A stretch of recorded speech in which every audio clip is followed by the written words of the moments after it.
Good morning, everybody. Welcome to another episode of Local Wisdom. I'm Justin Underwood, and as always, I hope you're having a marvelous day. My co-pilot today is Quentin Durr, not James Douglas. How's it going, man? Good. How are y'all doing this morning? Doing well. My partner in many regards, fellow Origin Bake employee. Absolutely. Still trying to figure out what his job is, but, I'm not the only one. Same. I'm still learning, In some ways, man, you're a driver. Right, like you drive things, you make things happen. I just don't stay on the road very much. One of these things Trailblaze, one of the things you made happen is Catalyst, and here we are. Yeah, I won't take full credit for it. I will say I was probably in the passenger seat, driver's seat, depending on the day, but it definitely was a group effort. But it's been a long time coming. We probably going on about year 3 right now. So we went from one mindset and one location to a whole different business plan and a whole new location. So like all small business, we had to pivot and do something different. And but we're glad, the podcast services are starting to launch, and we're starting to get a hang of that, because that's something new.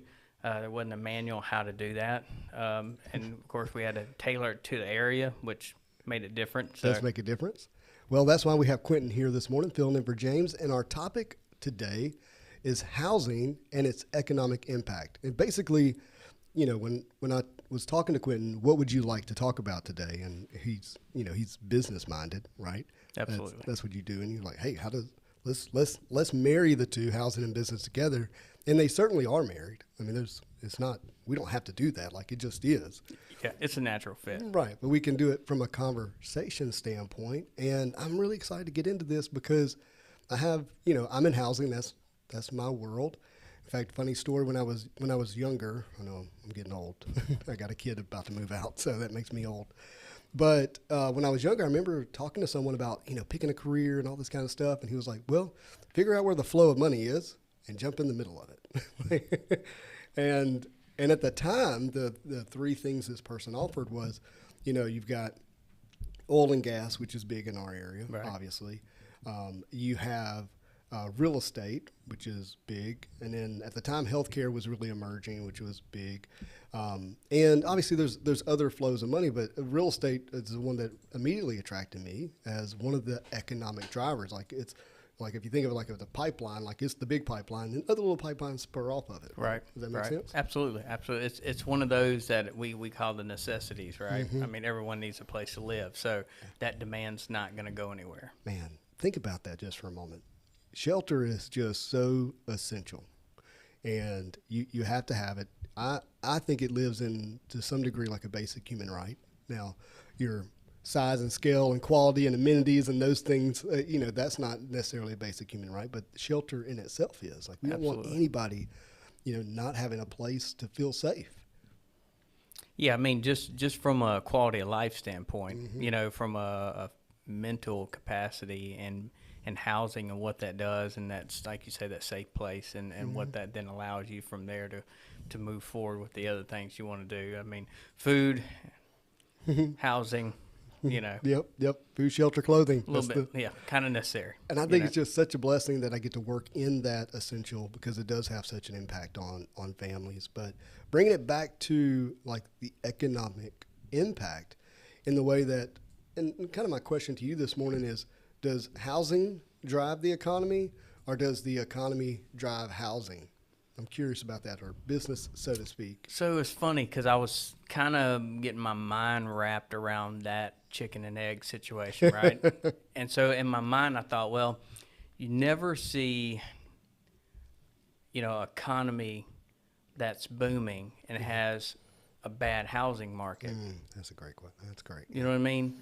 But I don't know if I've ever seen a housing market booming and a poor economic situation happening. Now, there's some one-off, and we would say like a niche type situation of farming, right? It's a rural area. We're used to rural, where maybe the economy's stagnant and it's not doing a lot, but the farming and the hunting, recreational land is selling and just grow. So there's situations like that then kind of say, well, that's not the same thing. Right. It's that change. So I think it's really one of those things that's just dependent upon the variables that surround it.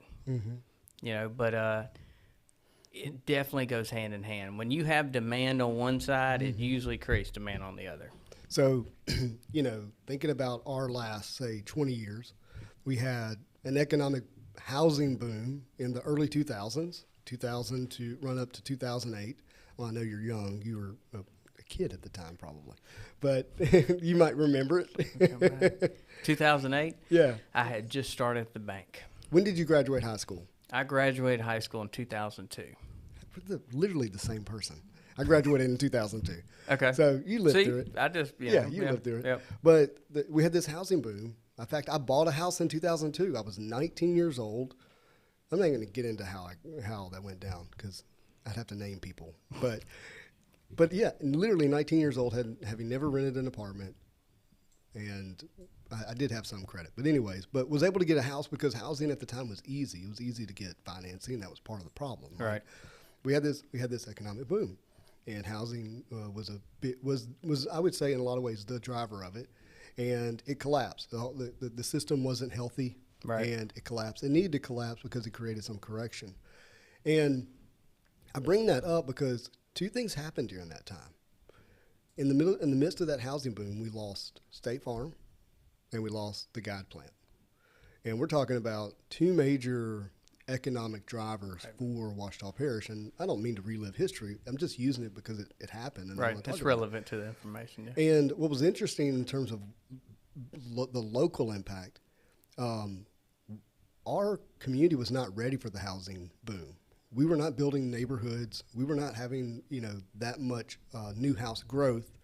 And honestly, had those two jobs not left, we would have not been able to withstand what was going to happen from a housing standpoint. So in a way, what we saw from real estate sales and values, sales went up, but they kind of just stabilized because the national economy did this whole bell curve, right. And we just went, we can stay right here because in the same way that there was this massive drop in values, we didn't see it because we had already dealt with our own local impact. Right. And we didn't see the, unbelievable growth either because we had lost it. So it actually, from a housing standpoint, I'm not talking about the jobs that were lost. And look, I actually was one of the people who lost their job. So right. I worked at the guide plant. So I'm talking here as someone who lived through, hey, you're laid off. Yeah, you experience. Don't have a job. Yeah. So, yeah. But my point is that we stay stable from a housing standpoint, which was really interesting to me. And maybe that was good, maybe it wasn't. But we go through that economic period, and moving into, I would say probably we had another pretty good boom up into 2013 or so, and then we went into what most people call the Great Recession that spanned 9 years. Right. And then we've had the economic boom through COVID, which has been just so fascinating because of the way people's view of housing has changed. I mean, you think about how people value home ownership leading into 2020. You had influencers such as Gary Vee saying that the future is Airbnb. No one's going to own a house anymore. It's just going to, where do you want to live and work right now? Because you're going to be able to work remotely. And COVID said, no. Yeah. Sit at home. I might get locked down. If I do, I want to have a place that I right. feel safe, that I can enjoy, that I have, some leisure opportunities at, whether it be a pool, an outdoor kitchen, whatever, what have you. And even in the midst of the COVID economy, so to speak, housing just drove it. Right. And I know there was other factors, but housing has been the big one in the way this impacted businesses. And so I was looking here this morning.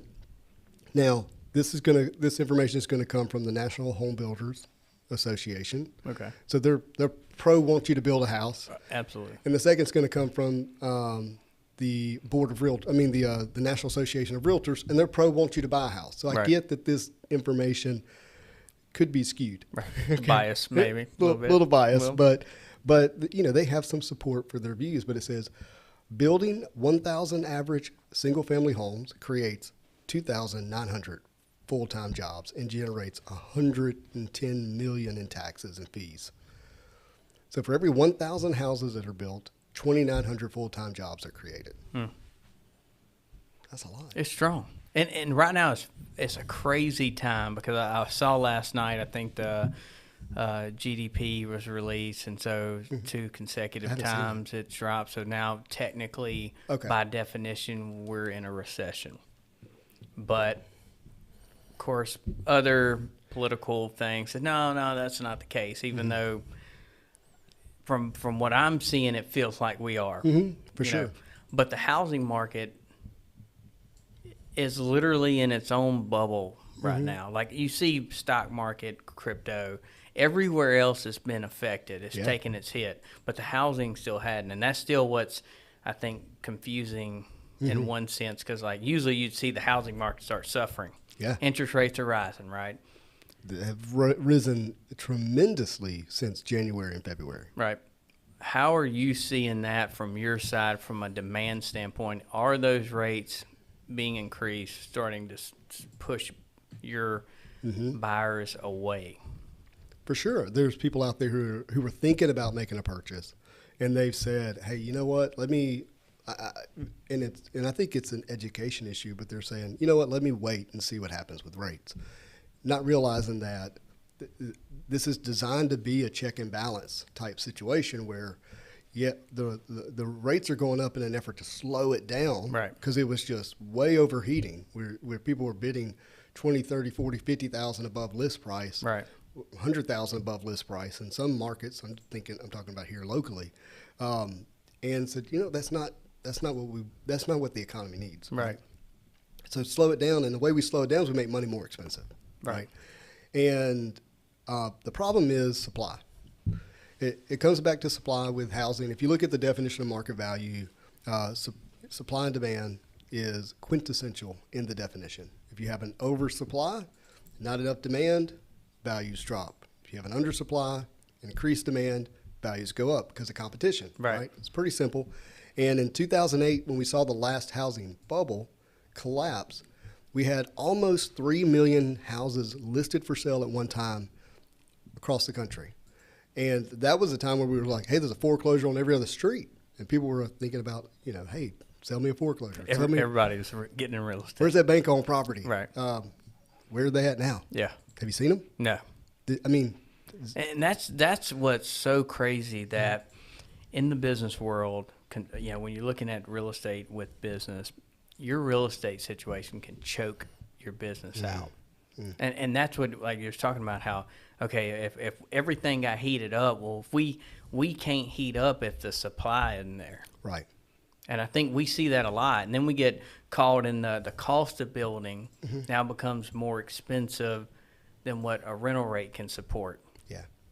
You know what I mean? I do. So then you just get hung. I know, being in Union Parish, that's almost been their situation for the last 10 years. Yeah, I would say that if we're not careful, to your point, a hot housing market and real estate market, because we're going to lump commercial into here, right, can really stymie business growth, because what are the labors of production?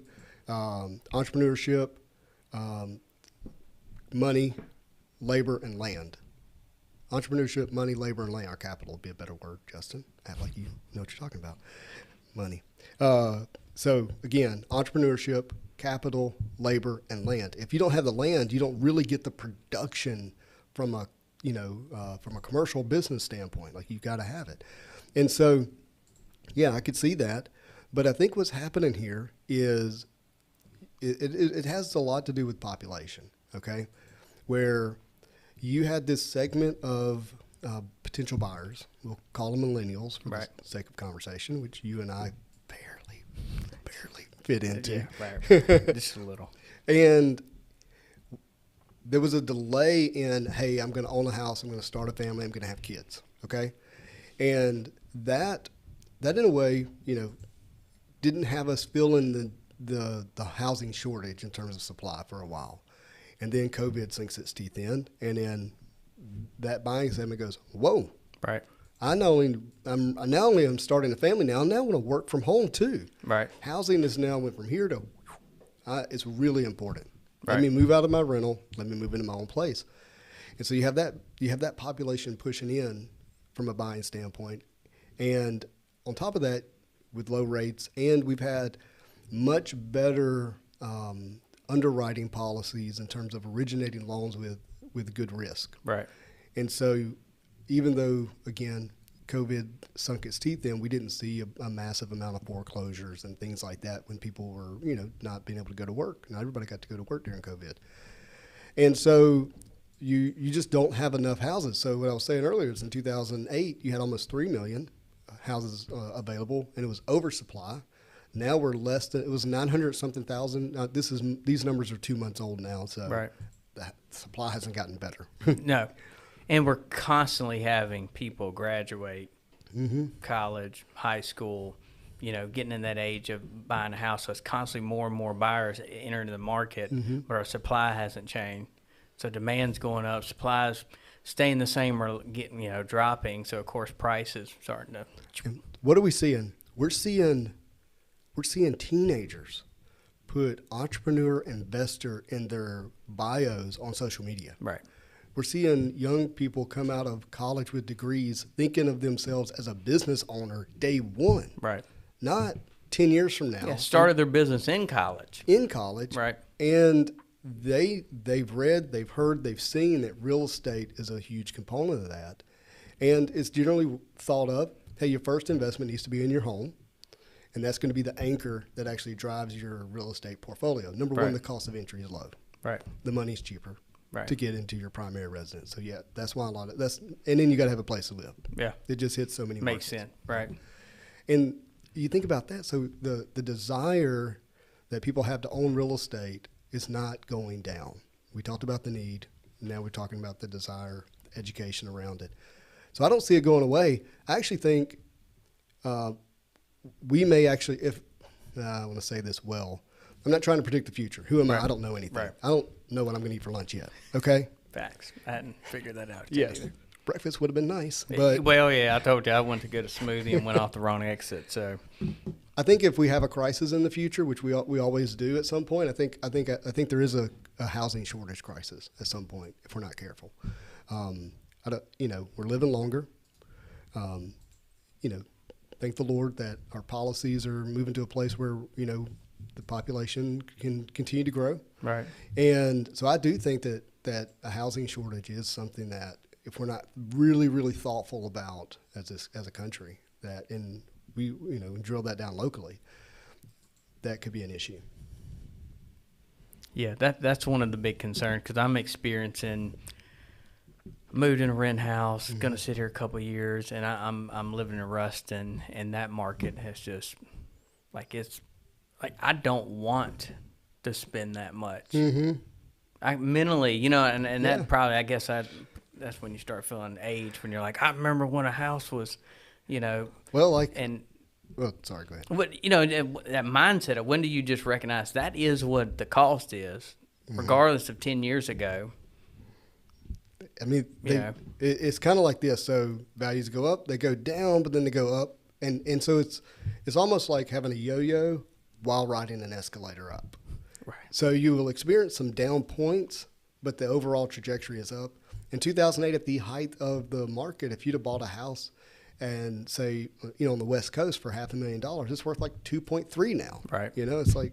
And it's not coming down. Yeah, and that was the high then. It was like, who are you to buy this? That's not smart. And then now it's like, okay. Now they look real smart.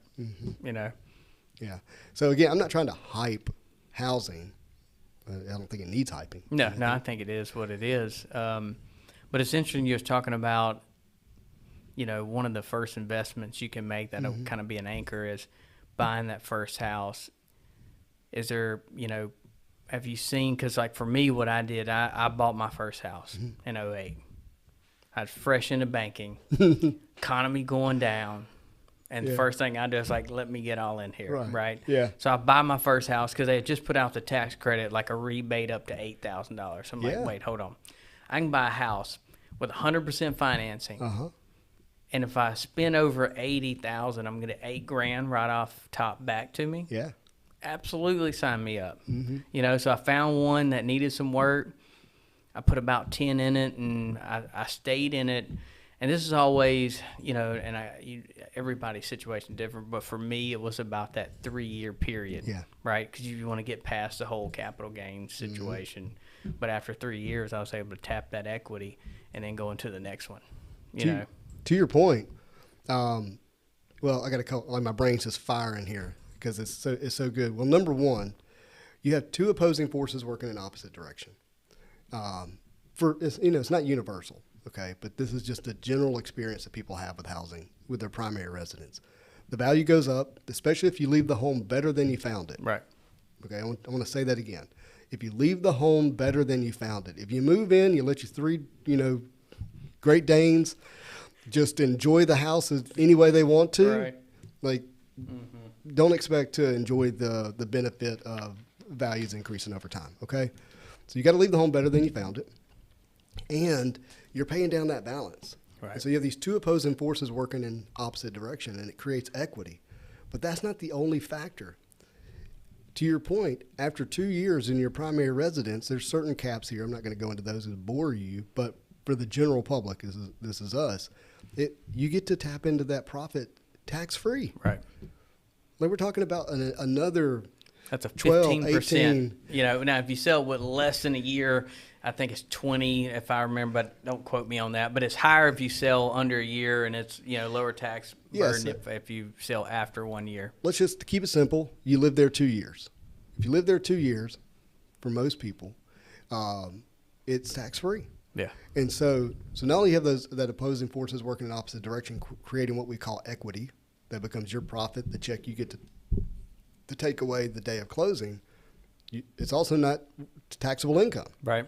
And so it's just fascinating because now you get to take all that money that you made and you get to decide what you want to do with it. More likely you're going to put it back into real estate. Right. And it's going to continue having this huge economic And do it impact. again. Kind of that rinse and repeat, what I mean, type thing. Right. And there's many reasons why housing has value, okay? But one of them is the word transferability. It's the idea that I can transfer it and the person who receives it believes it has value.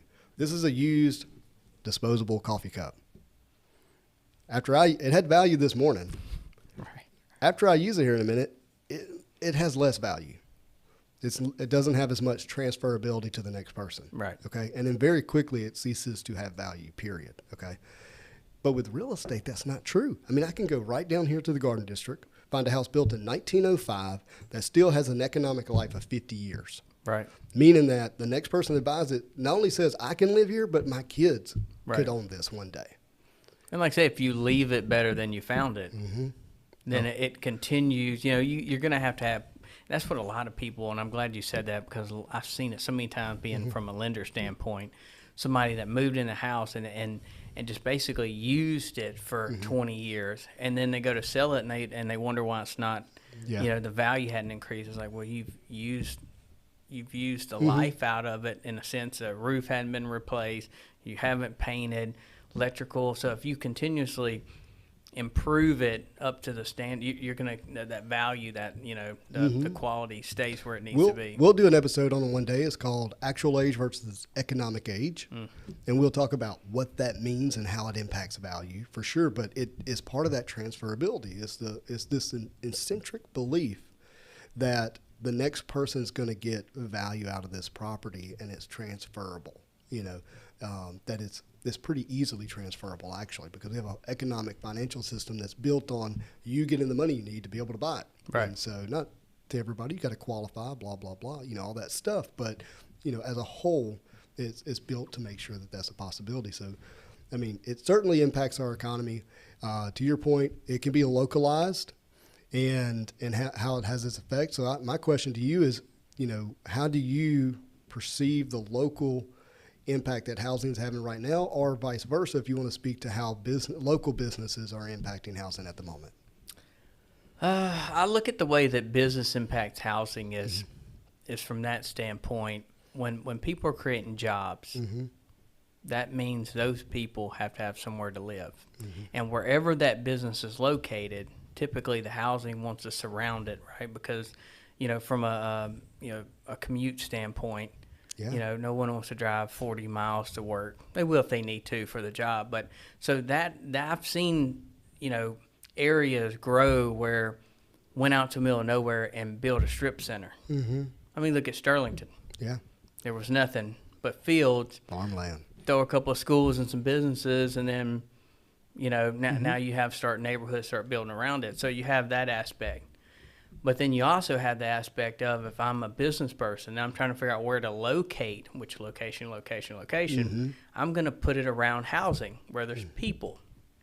So I'm going to follow the people. Yeah. And so that's how I think the two are, married to each other, because they kind of follow each other. It's hard to, sometimes people don't want to live near businesses, and that's understandable. Sure. You don't want to come out your backyard and there's Starbucks, or maybe you do. Yeah. We know communities that are built with apartments upstairs and everything's walkable with a grocery store downstairs. So I think preference goes along with that. But they definitely improve each other, because you can't pay for housing without a job.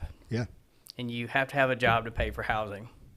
So it's and a housing marriage. creates jobs, and so it's which is most important. And I think most people would agree that it's jobs that's the most important. Absolutely. Right? That you got to have the jobs to have the people. You got to have the people to feel the need for housing. You got to have housing to put the people where they can have a job. And so it's just so intertwined and so important.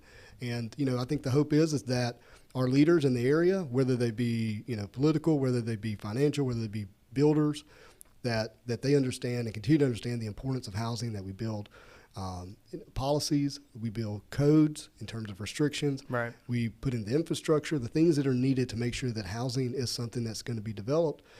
And as someone who has developed, on a small scale here, infrastructure is so important. You look at West Monroe.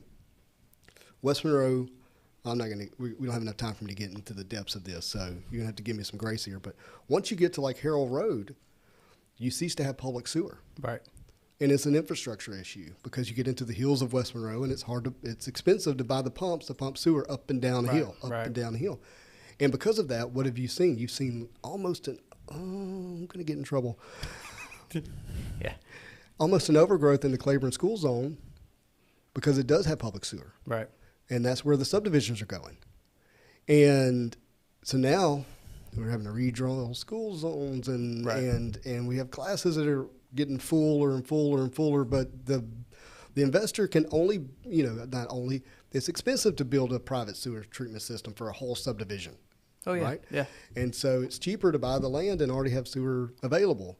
And so infrastructure is a big part of that. And so, my desire is that as a local community, that we understand that, we got to make some investments in the future of housing by first investing in the infrastructure that is required to be able to develop these communities or these neighborhoods so that people can have a place to live. Absolutely, because the infrastructure is one of the catalysts between growth and development, because how many cities have you seen run into a roadblock because their infrastructure wasn't well thought out, and so now they can't support growth, or they lose out on a mega site because a big developer comes in and says, you can't build 100 new homes, I got to go to the next community who's ready. Look at Shinny Drew. Look at the Shinny Drew exit. Right. It's a great exit. It's right past Well Road. Okay. There's a lot of housing north and south of it. And it's still completely, there's some development. You got a few gas stations and a Dollar General. And it's because of infrastructure. You got this, big plot of vacant land there that's just begging to be developed. Right. And I'm not involved in that situation, but I just have a sense that it has to do with infrastructure. Yeah, cost barrier. You're going to go, as an investor, I'm going to go where my cost is lower and better to scale that. Right. Versus I've got to carry that expense, and I've got to be the one that takes that on the chin if it doesn't work. I'm going to go where it's easier. Businesses are just like, I just want to build it and start the profit mechanism that this creates. I don't want to get into having to do all, Yeah, because if I borrow money, I got to start paying it back day one. Yeah. I can't wait 10 years, Well, we could continue to go on this topic. We've gone long enough. Every week we do the top 5 real estate sales. Normally, my buddy, partner, James Douglas, realtor extraordinaire with Coldwell Banker, is sitting in your chair doing that. So I'm going to lead it this morning. And you'll just fill in as you want to. Right. But we want to get to the top 5 sales in Northeast Louisiana last week. All right, coming in at number 5 is this street's a repeat offender in our top 5 list this year. We're seeing it a few times here, so it speaks well of the street, right? We've got 3925 Jefferson Davis Place in Monroe, Louisiana. This house was a 3-bedroom, 3-bath, 3,099 square feet heated, 30 days on the market, sold for $425,000. So Monroe, Jefferson Davis Drive. Are you familiar where that is? I am not. I knew it. Union Parish guy. It's it's all off of Deborah Drive. Okay. River Oaks. Know where that's area. At. Yep. This one, you might know this one. We'll see. We've got 316 Bayou Trace Drive, newer neighborhood, Monroe, Louisiana again. And this is a 4-bedroom, 2-bath, 2,601 square feet heated. 60 days on the market for $448,000. So that's in North Monroe towards that Sterlington area. Right, That's why I was thinking maybe you might. Yeah, I think I knew where this one was. Okay. Or general area. Okay, good. All right, let's see if you know this one. We're going to get a little rural on you. Can you say that? Rural. What a word, by the way. Right. I have the benefit of a job where I have to say rural development all the time. Right. Rural. Then the more you say it, the more it sounds wrong. It's like, am I even saying it right? Right. So, anyways, all right. This was in a rural area, 37 West Lane, Rayville, Louisiana. Shout out to Friday Ellis in his hometown of Rayville. Yeah, hometown of Rayville. All right, it's a beautiful house. 5 bedrooms, 3-bath, 3,000 square feet heated. I'm always suspicious when I see the heated square footage number, like rounded perfectly to like 3,000 or Right. 2,000. It's like, Did they really measure it? Is that a guess? right. No. Did you include a porch? It's certainly possible, but 57 days on the market, so the rural house is flying, man. Right. $485,000. How many acres that come with? You know, I don't know that. See, if James was here, this is what James would do. James He would tell us not only how many acres it is, he would tell us what the price per square foot was and who the realtor was and how wonderful they are and all this great stuff. I'm sorry, I did not come with that information. No, this is on me this morning. You're getting the great value version of James, but that's all right. So that was number 3 on our top 5. Number 2, 174 Cauchy Run, West Monroe, Louisiana.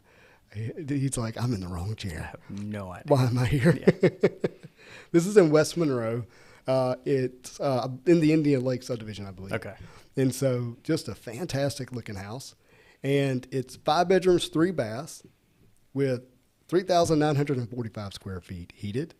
Sold for $499,000, just under $500,000. Nice. Just under $500,000. That brings us to number 1. Yeah.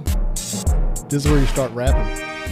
Left that life. Yeah, number 1 is 1505 Toulouse Drive, Monroe, Louisiana. 3-bedroom, 2-bath, 2,650 square feet heated, 40 days on the market for $531,000.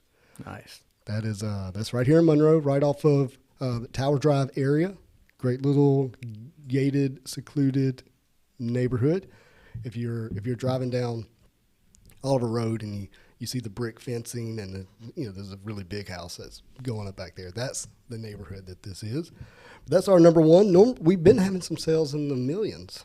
So you kind of missed one. Yeah, it's one of those things that when you look at the top 5, for me it's that kind of a sense of pride, like, hey, our area is holding some strong values. That's a good sign. You know what I mean? Versus if we were like number week after 1. week, not once a month. Yeah, it's not sporadic, like one house sold for $1 million or 500. So in my mind, I'm like, I'm glad we're not going number 1 at 149. Yeah. That could be concerning. So I'm glad our area is holding value, which is just a reflection of the demand. I appreciate you saying that, because when I thought about the structure of this time together and doing the top 5 and kind of the purpose behind it, one of those purposes was for people to see how nice houses we have and how well the housing market does. Right. Because I think from a visibility standpoint, it doesn't have the visibility that it should have. Right. In terms of what people realize that's going on in our community, where we have these amazing homes and what they're selling for, and to help you understand that you literally have the ability to buy a home and work your way into these type of homes with a good plan right? Right. And a good plan looks like, at the right time, at the right age, start with housing, take the profit you make, put it into the next one, put it in the next one. You do that every 5 to 7 years. Next thing you know, you're 45 years old and you're in the top 5. Yeah.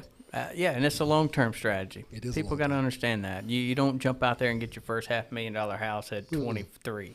No, not at all. Not even close. Mine was 80. 80. Mine, you beat me. So I could get that tax refund. Right. Mine was 58,000. Sure was. And, very blessed. Very thankful that I did it. Yeah. So, Quentin, thank you. It's been a pleasure. From Catalyst, we see the vision and we know the importance, so we're glad to have you here every Tuesday, and anything we can do to help. Well, you've helped a lot. We're happy to be here. As always, we hope and intend to be here next Tuesday. Absolutely. Lord willing, James Douglas will be back in town. That guy travels a lot. Goodness gracious. Yeah, he need to come back. Yeah, come back, James. We need you. Need you to do our top 5. But anyways, if you have any questions for me, feel free to shoot me a message on Facebook, and I'd be happy to answer them. You can find me on North 18th Street at Origin Bank. If you need if you have any home loan needs or a mortgage, feel free to give me a call. Love to help. And as always, I hope you have a marvelous day.